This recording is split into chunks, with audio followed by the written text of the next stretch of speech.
Ce 74e anniversaire commémore la capitulation allemande, l'occasion une fois encore de rendre hommage aux soldats, aux résistants qui se sont battus pour notre liberté.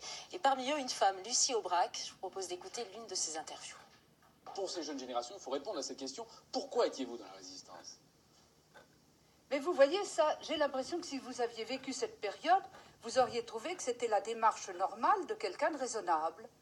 Quand on était raisonnable et sensé, on ne pouvait pas accepter que sur le sol de France, il y ait un occupant étranger, et quel occupant, qui se doublait d'un nazi et d'un raciste.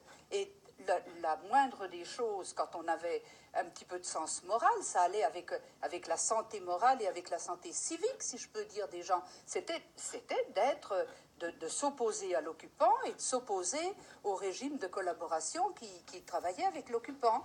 Alors, bon, ben, ça a commencé par des petites choses, on n'a pas commencé... Vous mettez toujours un grand R à résistance, mais ça a commencé... Ça s'appelait pas résistance d'abord à ce moment-là, c'est un mot qui est venu après, et malheureusement, il est au pluriel, et dans beaucoup de pays, et dans beaucoup de continents, mais c'était simplement une opposition constante à un état de fait, à un état d'occupation qu'une conscience normalement constituée ne peut pas admettre. Un extrait que